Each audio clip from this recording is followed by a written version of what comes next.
Hello teachers, today we would be covering class 120 of the V1 curriculum and the topic is the sign language app. So the goal of the project would be to acquire knowledge of Airtables, to set up a connection of Airtable and Thunkable, to learn to read the data from the Airtable. So basically Airtable is a database, okay? It's a platform that allows us to create our own database and collaborate onto the sheets. And the app which we are talking here today, the sign language app, it helps us learn the hand gestures for the alphabets, okay, A to Z in sign language. So after quickly revising the previous class concepts, we can show the demo video to the students of how this particular app works. And after showing the demo video, we can just quickly show them the screens, okay? So how is the app? Now here, this is my sign language app. So it has two screens. Screen 1 is my landing screen, which consists of a label and a button, and my screen number 2 is my screen alphabet, which has a home button, a image component and a text input. So talking about Airtable. So Airtable is the component which we are using today. So it is available here in your data option. So you just drag it and put it onto your screen.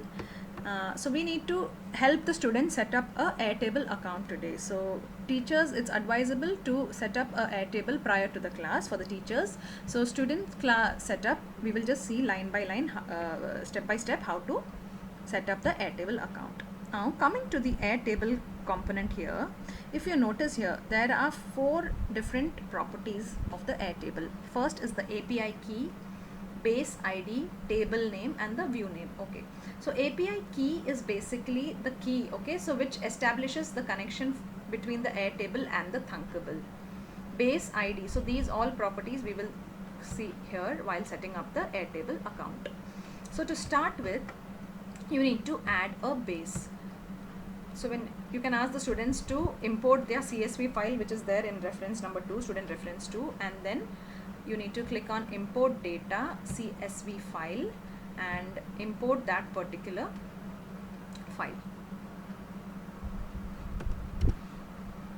That is your American Sign Language.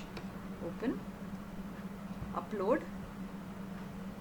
So once the database, okay, so now once the file is uploaded here, so if you notice here you have a ID field, letter and image. So basically this field file here contains all the alphabets from A to Z and its corresponding images in sign language. Click on import.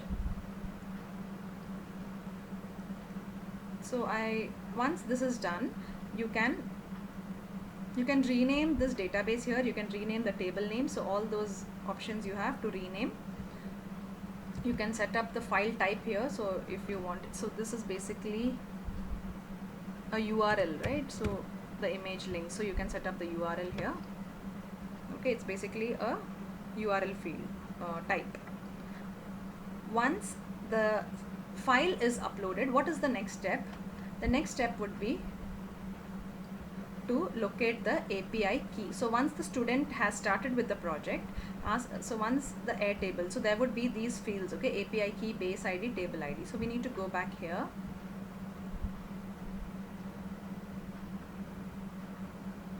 Click on this account option, click on account.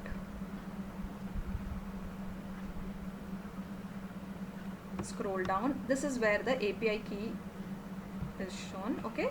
You just need to ask the student to copy it, come back to Thunkable project and paste the API key.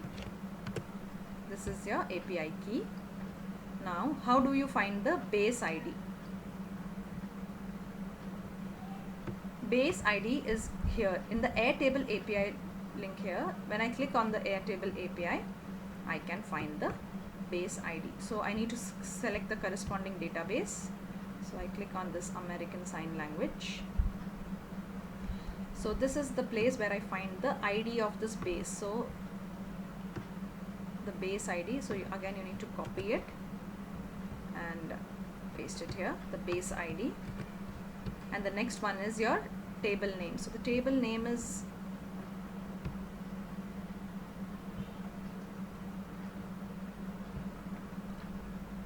it's already imported table, so that's the same name. So the imported table is my table name. So if you have renamed the table, you have to give that particular table name here. Now let's live test and see. So now we have established a connection between the Airtable and the Thunkable. So now when I live test here and when I enter, so when I click on the button, I navigate to the next screen, and when I enter a particular alphabet and press on enter, that particular alphabet image, okay, should appear. So basically it is fetching the data from my file in the Airtable and uploading it here. So that's how this app works. So one more thing is, if I enter lowercase letter, even that should also work. So that we would be covering in the coding part. So coming to the coding part, so that's where you show the flow chart. Okay, you ask the students to open the flow chart and just explain to them how does this work. So you create a variable called as row number, which stores the row. Then you have a text input wherein you enter the letter. Then coming to the field here, now in your Thunkable here, every row is considered as an object. Okay, every row here is an object. So here I have 26 letters, so there are 26 objects right now, and every column here, the ID, letter, image are the properties of the object. So ID is one property, letter is the other property, and image. So coming to the coding part, so all this is already done. So in your screen alphabet, you need to initialize a variable called as row num to 0, and when text input submit click, there is an option here in Airtable called as get all rows. Get all rows. So you need to drag this get all rows block.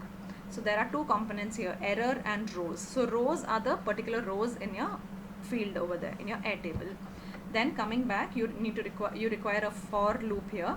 So the for loop, basically what it does is, it is going line by line. Your starting value would be 1, that is it starts with ID 1 and it goes up to 26, that is the length of the rows.